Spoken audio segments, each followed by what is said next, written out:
धर्म स्नेही बंधुओं, नंदीश्वर दीप के पूजा और भक्ति का अवसर अष्टानी का पर्व चल रहा है। अष्ट अन्ही का, अन्ही दिन, 8 दिन का पर्व चल रहा है। अष्ट यानी 8। पर्व किसे कहते हैं? त्योहार किसे कहते हैं? इस शब्द का अर्थ क्या है? हम करते तो सब कुछ हैं, मगर कभी अर्थ में नहीं जाते, उन शब्दों के अंदर नहीं घुसते हैं। गन्ना देखा आपने? गन्ने में इतना पोर होता है, फिर एक गांठ होती है, फिर एक पोर होता है, फिर एक गांठ होती है।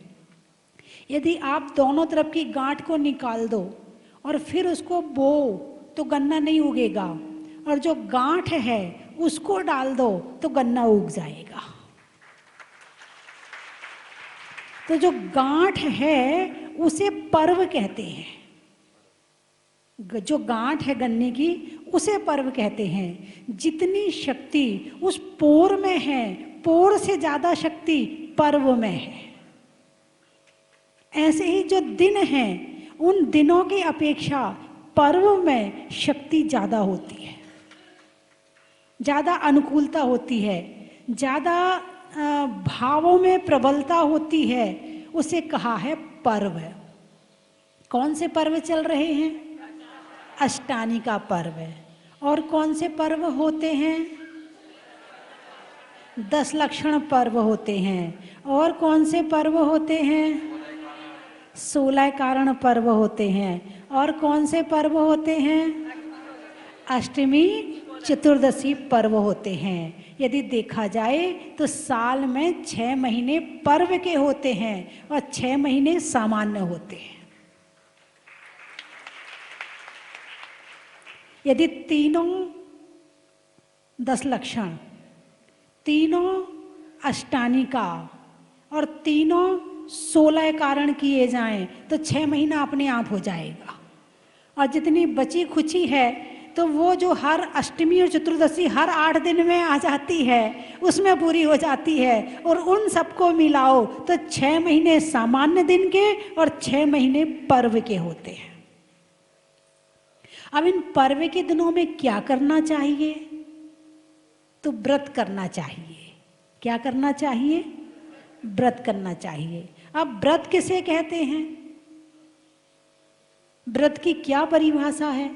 आप कहोगे एक टाइम खा लो तो व्रत हो जाता है, या उपवास कर लो तो व्रत हो जाता है। अरे बोलिए ना, यही मालूम है। और कभी कोशिश भी नहीं करी जानने की कि व्रत शब्द का क्या अर्थ है, व्रत क्यों कहते हैं, तो व्रत किसे कहते हैं। आपने तत्वार्थ सूत्र पढ़ा है? अरे बोलिए ना, पढ़ा है। तत्वार्थ सूत्र के 7वें अध्याय का पहला सूत्र क्या है? 7वें अध्याय का, पहले अध्याय का नहीं पूछ रही, 7वें अध्याय का पहला सूत्र, हिंसा नृतस्तेया ब्रह्म परिग्रहो विरति व्रतम। ये व्रत की परिभाषा है। हिंसा नृतस्तेया, हिंसा अनृत यानी झूठ, हिंसा नृतस्तेया, अस्तेया यानी चोरी, स्तेया यहाँ स्तेय शब्द प्रयोग होगा, स्तेय यानी चोरी, अब्रह्म कुशील, और परिग्रह, परिग्रह ये 5 पाप हैं। इनसे विरक्त होना व्रत है। इनसे विरक्त होना व्रत कहलाता है। तो जिस दिन आप एकासन करते हो उस दिन क्या होता है? भाई आज हम कपड़े नहीं धोएंगे। क्यों नहीं धोगे? आज ना हमारा व्रत है, हिंसा से दूर हुए। भाई आज भोजन जो बन जाए सो ठीक है, ज़्यादा पकवान हम नहीं बनाएंगे, और तुम्हें बनाना तो अपने आप से बना के खा लो, क्यों? आज हमारा व्रत है। आज हम ना वहाँ नहीं जाएंगे, बाजार नहीं जाएंगे सामान खरीदने के लिए, आज नहीं जाएंगे, आज तो हमारा व्रत है। अरे बच्चों, आज लड़ो झगड़ो मत, गुस्सा मत दिलाओ आज हमें, आज हमारा व्रत है। यानी आपने भोजन छोड़ा, उसे व्रत नहीं कहते हैं। भोजन छोड़ने के साथ जो आप 5 पापों से विरक्त हुए हो, उसका नाम व्रत है।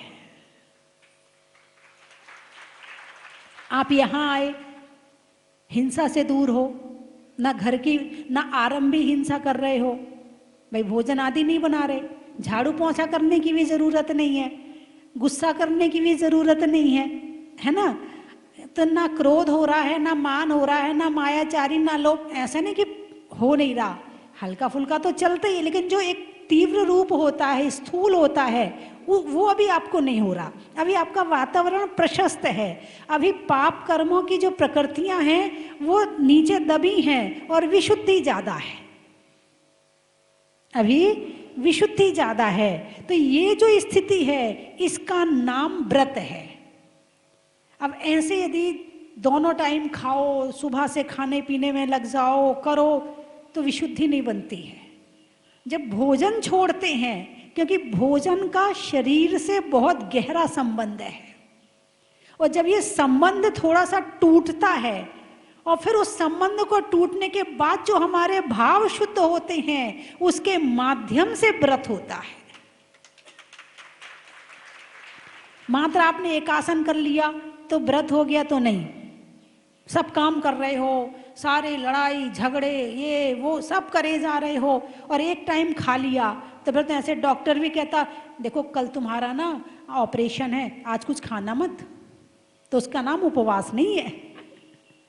अरे बोलिए ना, डॉक्टर ने कहा है कि भाई बीपी बहुत बढ़ता है, नमक मत खाया करो, तो इसका नाम त्याग नहीं है। त्याग कब है? जब आत्मा को लक्ष्य बना करके और फिर किया जाए, उसका नाम त्याग है, उसका नाम व्रत है। और विरक्त होने के लिए व्रत होता है। किसके लिए होता है व्रत? विरक्त होने के लिए। यदि विरक्ति भाव नहीं आया तभी व्रत पूरा नहीं हुआ है। भाई आज तो हमारा एक आसन है और आज ही तूने समोसे बना लिए, तेरे को पता नहीं था कि आज अष्टमी है, आज ही बनाना था, आज मेरा उपवास है। अब ऐसा कर, तू मेरे नाम के निकाल के रख देना, हम कल खा लेंगे।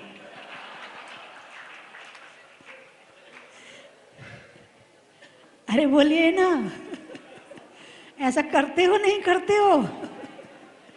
हैं? तो व्रत की क्या परिभाषा है? व्रत की परिभाषा में ये नहीं कहा है कि एक टाइम खाना व्रत है। व्रत की परिभाषा में ये नहीं कहा कि उपवास करना व्रत है। व्रत की परिभाषा में कहा विरक्त होना व्रत है।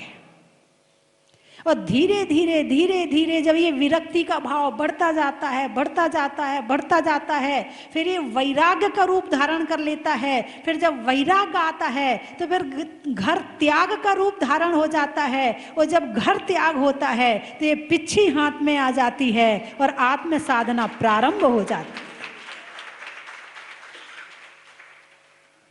इसका नाम व्रत है। हम क्या कहते हैं? हम तो अष्टमी चतुर्दशी को व्रत करते हैं। भाई क्या करते हो? हम दिन भर नहीं खाते, हम तो एक ही बार खाते हैं। अब इस धारणा को थोड़ा सा और आगे बढ़ाओ। एक बार खाना श्रेष्ठ है, उत्तम है, करना ही चाहिए। 24 घंटे हर समय खाने के लिए। कुछ लोग होते हैं जो खाने को जीते हैं, कुछ लोग होते हैं जो जीने के लिए खाते हैं। जो जीने के लिए खाते हैं वो व्रत, एकासन, उपवास सब करते हैं। और जो खाने के लिए जीते हैं, हमसे तो नहीं होने वाला, हम तो नहीं कर सकते, हमसे तो ये नहीं छूटने वाला, हमसे तो वो नहीं छूटने वाला। अच्छा, और जब इस दुनिया से जाओगे तब? अरे बोलिए ना, हाथ का सेब, हाथ का ग्रास हाथ में रखा रहेगा और तुम चले जाओगे। ऐसा एक बिल्कुल प्रामाणिक उदाहरण है मेरे पास में कि एक बहन जी डॉक्टर को दिखाकर घर में आई चेकअप कराने गई थी, डॉक्टर ने कहा क्लियर है, ओके है, सब ठीक है, ऑपरेशन सक्सेस है, अब इन्हें कोई दवाई की ज़रूरत नहीं है, ये बिल्कुल ठीक है। आके घर के सोफा में बैठी, पति से कहा कि मुझे प्यास लग रही है और पानी पीना है। सेब रखा था वहीं पे, बोले तो जब तक सेब खा तब तक मैं पानी लेके आता हूँ, घर में कोई दूसरा नहीं था। उन्होंने सेब हाथ में उठाया और वहीं के वहीं लुढ़क गई। बोलिए, खाने की भावना थी ना। जो सारी जिंदगी खाने खाने की भावना करता है वो मरते समय भी खाता है, नहीं छोड़ता है। और जो त्याग, व्रत, उपवास, संयम के साथ रहता है, अंतिम समय में त्याग पूर्वक, संयम पूर्वक और समाधि पूर्वक जाता है।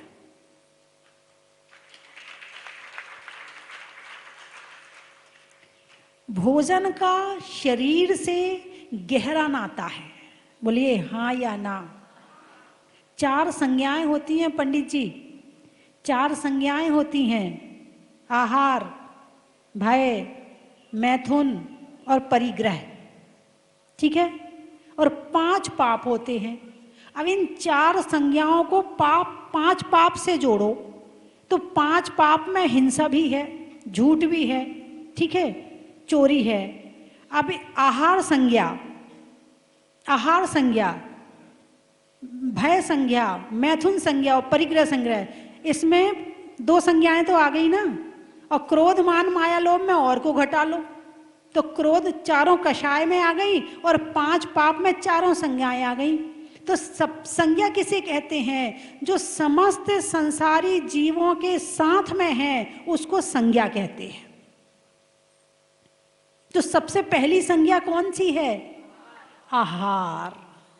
सबसे पहले इसको ही चोट मारना पड़ेगा। जिसने इस पर चोट मार ली वो आगे बढ़ जाएगा, और जो इस पे चोट नहीं मार पाया उसका दिमाग इसी में रखा रहेगा। अब आप अपना स्वयं विचार कीजिए कि आपके दिमाग में भोजन के विचार सुबह से लेके रात तक कितने होते हैं और अन्य विचार कितने होते हैं। जैसे आपका मोबाइल है तो आपके मोबाइल में किसका फ़ोन आया और किसका फ़ोन गया, और उसमें आपने क्या बात करी उसकी रिकॉर्डिंग हुई, ठीक है, रिकॉर्डिंग हुई। अब उसका पर्चा निकाला जाए तो ये पता चल जाएगा कि आपने किससे क्या बात करी और किसने आपसे क्या बात करी। ये मोबाइल का विचार है। ऐसे दिमाग का यदि प्रिंट आउट निकाला जाए कि सुबह से लेकर रात तक में आपने कितने विचार किए हैं, तो उनमें सबसे ज्यादा विचार किसके होंगे? अरे बोलिए ना। सबसे ज्यादा विचार आहार के होंगे। आहार संज्ञा।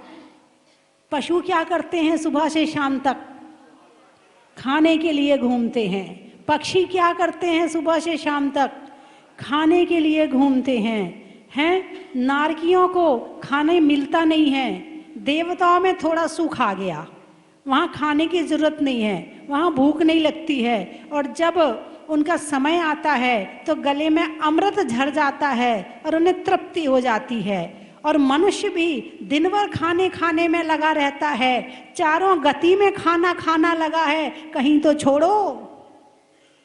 यदि कहीं छोड़ने का ज्ञान और कहीं छोड़ने की शक्ति है तो वो है मनुष्य पर्याय, वो है मनुष्य शरीर। इसमें पूरे से छोड़ा भी नहीं जा सकता, और पूरे खाओगे तो बीमार हो जाओगे, इसीलिए पूरा खाया भी नहीं जा सकता। तो कितना शरीर को जरूरत है उतना खाना। और यदि आत्मा का ज्ञान है, धर्म का ज्ञान है, तो फिर एकासन, उपवास आदि करने के बाद में आप जितना आपका बचा हुआ समय है तो उसे आप धर्म ध्यान में लगाओ। तो खाने से उपवास वाले दिन के विचार, एकासन वाले दिन के विचार और अन्य दिन के विचार, आप दोनों को मैच करना कि जिस दिन हमारा उपवास होता है उस दिन भाव कैसे रहते। चलो माला फेर लेते हैं, आज मेरा उपवास है। चलो आज स्वाध्याय कर लेते हैं, आज मेरा उपवास है। आज भाई फालतू बातें मत करो, आज तो धर्म की चर्चा करो, आज मेरा उपवास है। और जिस दिन भरपेट भोजन होता है, दोनों टाइम होता है और सुबह से शाम तक लगे रहते हो उस दिन के विचार, उसने ऐसा कर दिया, उसको ऐसा कहूँगी, उसको ऐसा कहूँगी, उसको ऐसा करना है, दिन भर खलबली मची रहती है। जब तक शरीर में ताकत होती है तो ये दिमाग बड़े उल्टे सीधे विचार करता है, और जिस दिन शरीर में ताकत ना हो उस दिन शांत रहता है। तो शरीर को कमजोर करने का क्या तरीका है? उपवास। और कमजोर नहीं हो रहा है, आप सोचो कि पूरा कमजोर हो गया। जिस दिन भोजन नहीं जाता है पेट में उस दिन थोड़ा ढीला ढीला लगता है। उस शरीर ढीले में जब मन ढीला पड़ता है तब धर्म की शक्ति जागृत होती है। और जब तक ये शरीर और अपना ताकत पैदा करता है और मन में विचार होते हैं, तब फिर ये मन भी उठा पटक करता रहता है। और जब ढीला होता है तो तब धर्म लगता है भाई अच्छे काम कर लो, अब ऐसा कर लो, अब ऐसा कर लो। और वरना कषायों ने तो इस आत्मा को, इन विचारों को ऐसा जकड़ रखा है, कब क्रोध करवा देता है, कब मान करवा देता है, कब मायाचारी करवा देता है, पता ही नहीं है। बोलिए हाँ या ना। तो ये कौन सा पर्व चल रहा है? जोर से बोलिए ना। जागो जागो, मैं आई हूँ। पंडित जी कितनी मेहनत करवाते हो इनसे, बहुत मेहनत करवा लिया ऐसा लग रहा है, नृत्य ज्यादा करवा दिया ऐसा लग रहा है। एक रोग लगा हुआ है पहले के समय में, या गरीबों के यहाँ एक होता है सूखा रोग। कौन सा रोग? सूखा रोग। और अमीरों को होता है सुख का रोग। दोनों रोग हैं। कहाँ से सुख पालूं, कहाँ से खा लूं, कहाँ से पहन लूं, कहाँ से अपने आप को बड़ा बना लूं, कहाँ से अपनी अपनी चला लूं, कहाँ से क्या कर लूं, ये सुख का रोग है। और सूखा रोग, सूखा रोग होता है गरीबों को, उनके यहाँ खाने को नहीं होता है तो उनको सूखा रोग हो जाता है। और अमीरों को कौन से कपड़े पहनूं, इसी टेंशन में रहते हैं। इतनी चीजें हैं, क्या खाऊं, वो इसी टेंशन में रहते हैं। हाँ, इतना खाने को कि क्या खाऊं। गरीबों के यहाँ खाने को है नहीं है, वो सोचते क्या खाऊं। और अमीरों के यहाँ इतना है, वो सोचते हैं क्या खाऊं। गरीबों के यहाँ पहनने को नहीं है, वो सोचते हैं क्या पहनूं। और अमीर अलमारी के सामने खड़ा रहता है, सोचता है।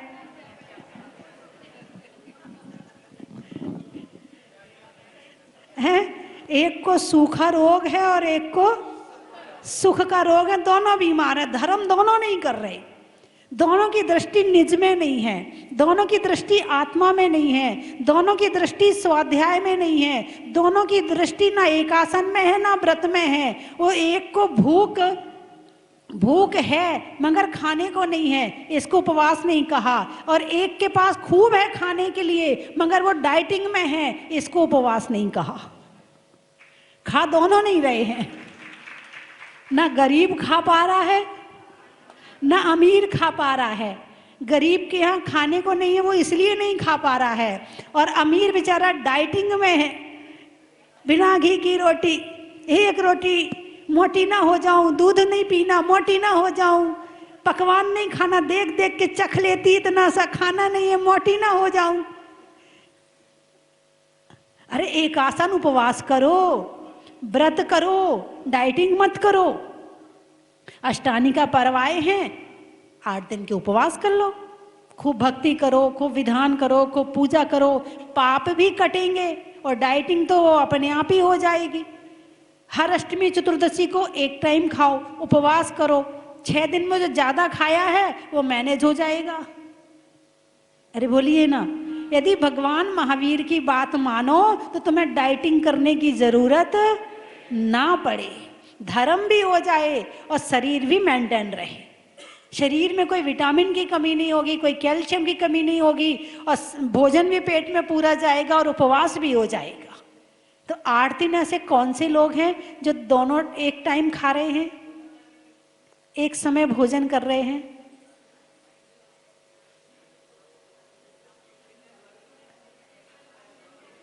एक टाइम वाले हाथ उठाना। अच्छा, बाकी बचे 2 टाइम वाले हैं भगत जी। अच्छा, वो काजू किशमिश मूंगफली बादाम दूध, हाँ ये अच्छा, ये वही वाले हैं क्या सारे? ओ हो, क्या कहा है? व्रत किसे कहते हैं? विरक्ति को व्रत कहते हैं, कि उस दिन जो अच्छा लगे उसका त्याग करना, जो चीज तुम्हें पसंद है उसका त्याग करना, और अपनी खुद की परीक्षा करना, कहीं मुझे गुस्सा तो नहीं आया, कहीं मुझे क्रोध तो नहीं आया, कहीं त्याग करने के बाद मुझे अभिमान तो नहीं आया, कहीं मैंने मायाचारी में तो नहीं किया है, कहीं मुझे नाम का लोभ तो नहीं हो रहा इसलिए तो नहीं किया है। फिर अपने आप की परीक्षा करना, यानी विरक्त भावों को व्रत कहते हैं, जिसमें कषाय ना हो और पाप ना हो, उसे व्रत कहते हैं। अब सुबह तो पूरी डाइट ले ली, कितने बजे? 12-1 तो बज ही जाते होंगे, है ना?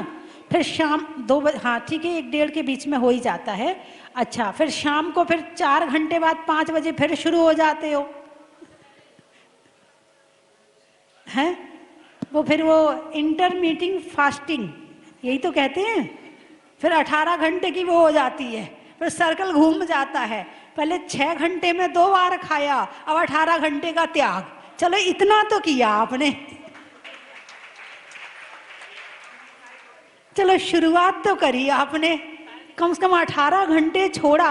ये भी बहुत बड़ी बात है, ये भी बहुत बड़ी बात है कि 18 घंटे आपका मन भोजन में नहीं गया, 18 घंटे आपका मन खाने में नहीं गया, 18 घंटे आप किचन से दूर रहे, 18 घंटे आपने आहार संज्ञा को थोड़ा तो टाला।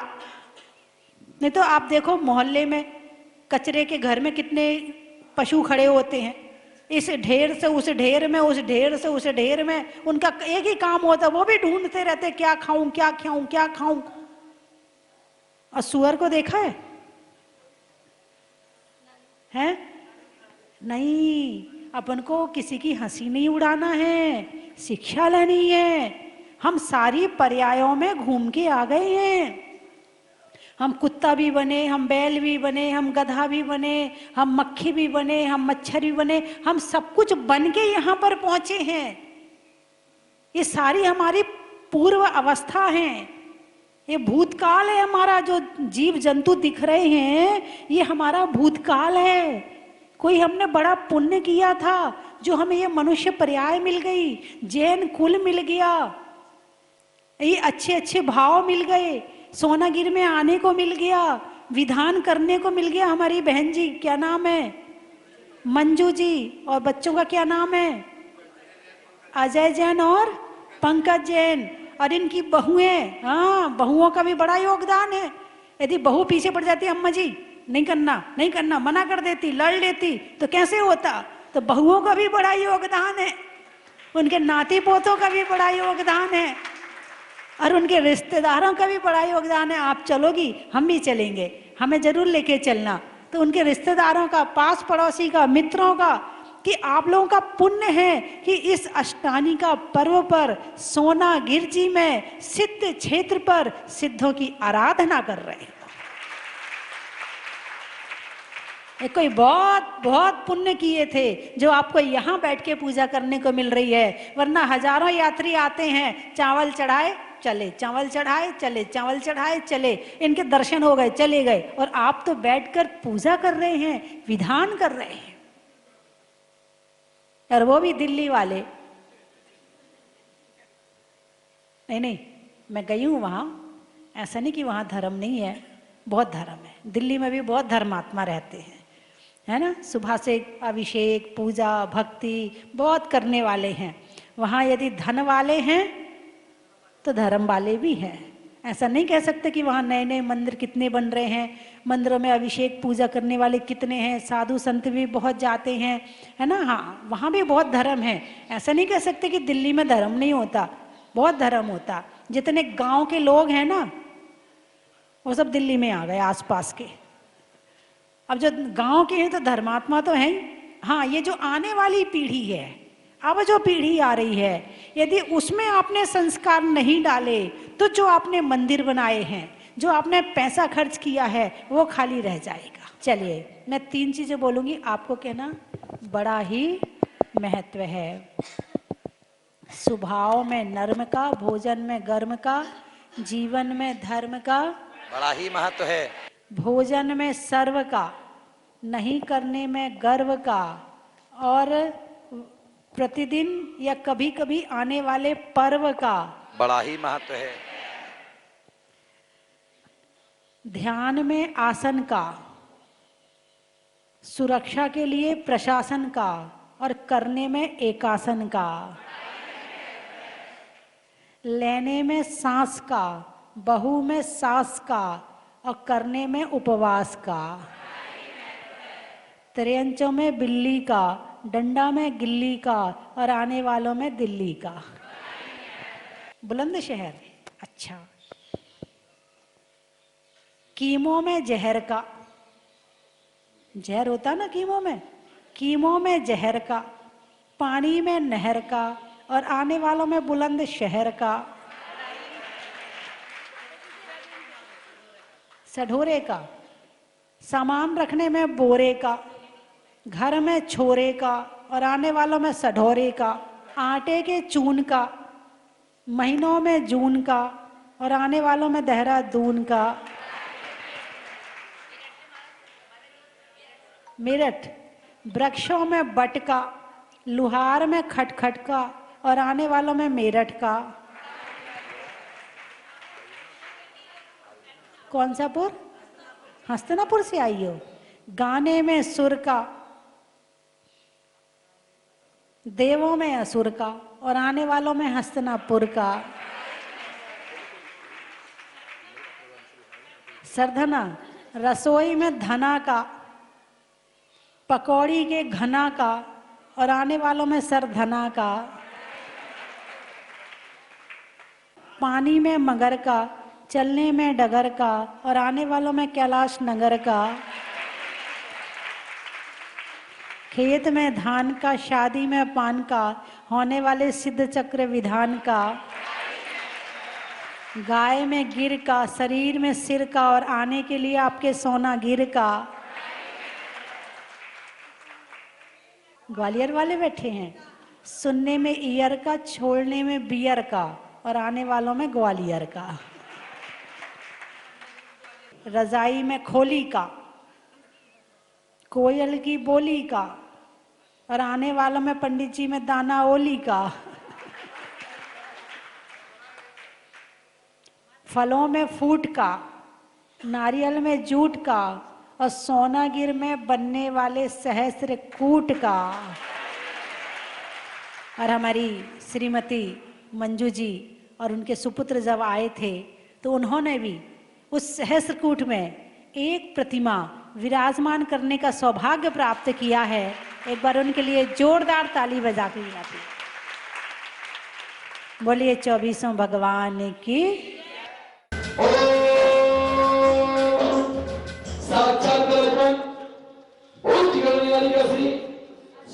माता जी के श्री चरणों में जल बना दिए। हेलो हे माता जी, बदनामी बदनामी बदनामी विद्यासागर नाम रे जब सब सामने भक्ति करता हो तुम करता हो। आओ रब तेरे द्वारे, आओ रब तेरे द्वारे।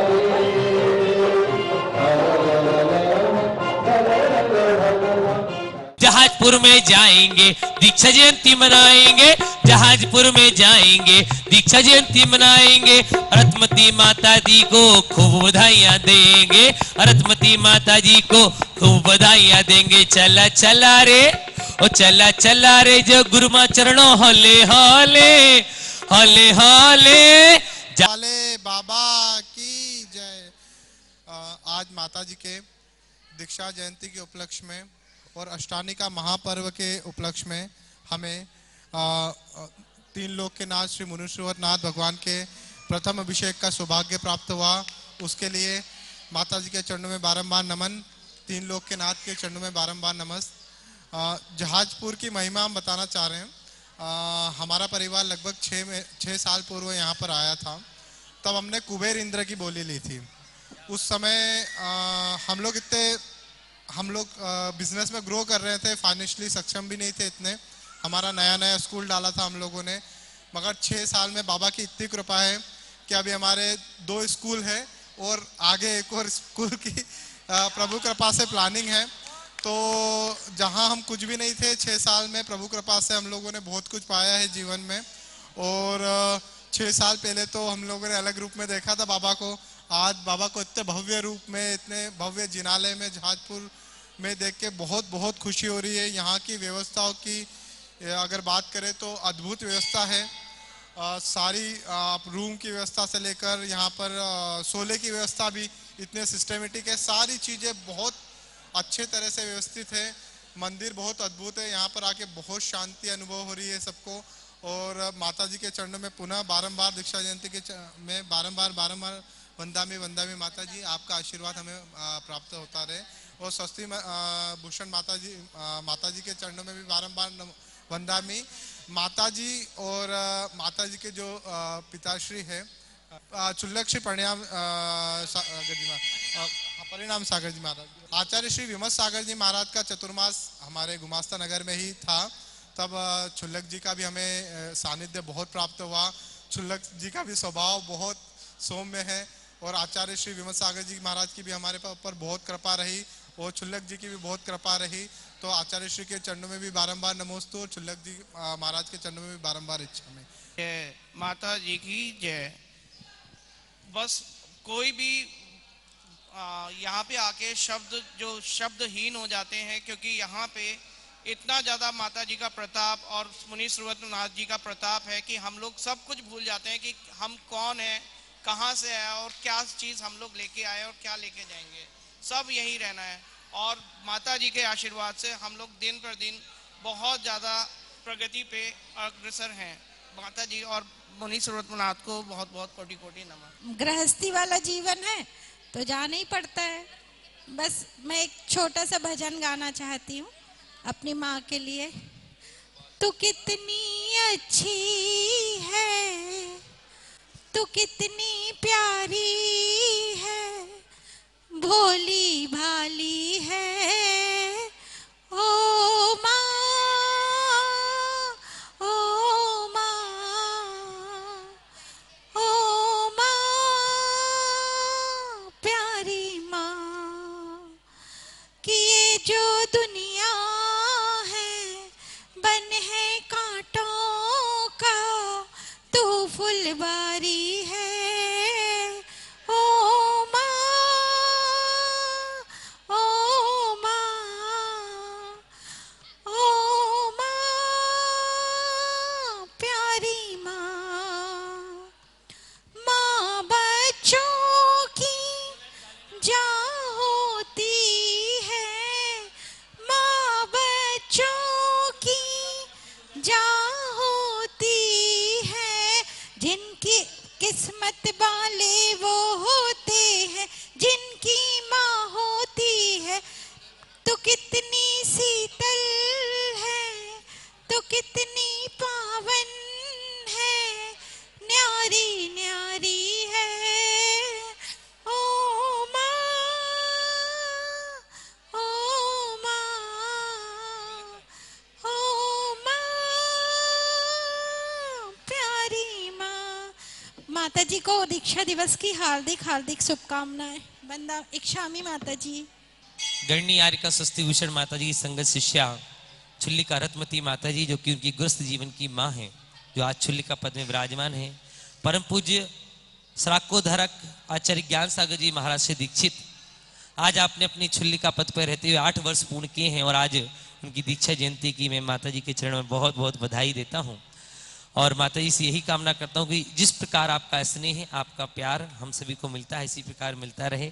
और ये भावना बाता हूँ कि शीघ्र आप अपने भावों को प्रगाढ़ करते हुए आर्यिका पद को धारण करें और इस पद को आगे बढ़ाते हमें भी अपने चरणों के साथ में रखें, यही भावना बातें माता जी आपको इच्छामी इच्छामी इच्छामी।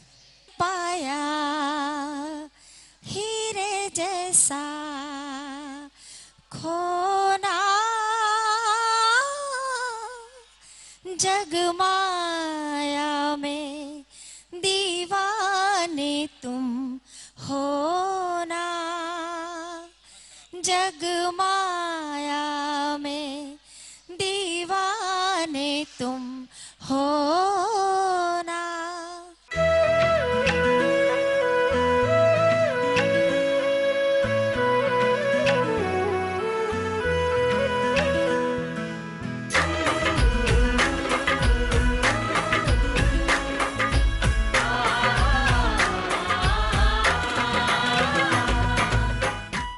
की थाल को सजाओ रे आज, रत्नों की थाल को भर लाओ रे आज। आओ आओ करे रे गुणगान आरती भगवन की, आओ आओ करे गुणगान आरती भगवन की। आओ आओ करे रे गुणगान आरती भगवन की।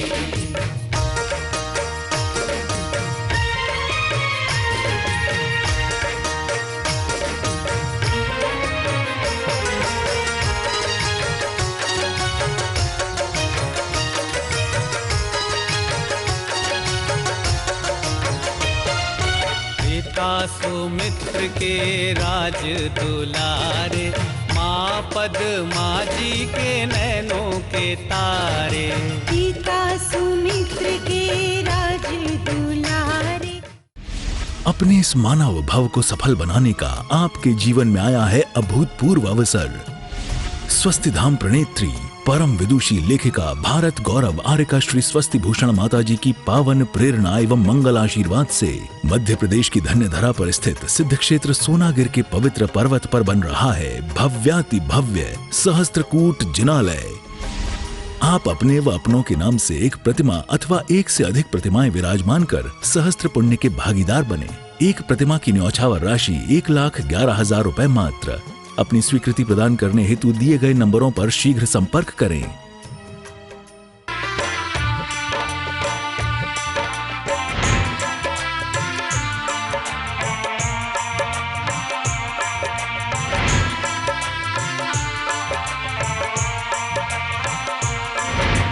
चलो रे चलो रे चलो, चलो रे चलो रे चलो, चलो जहाजपुर।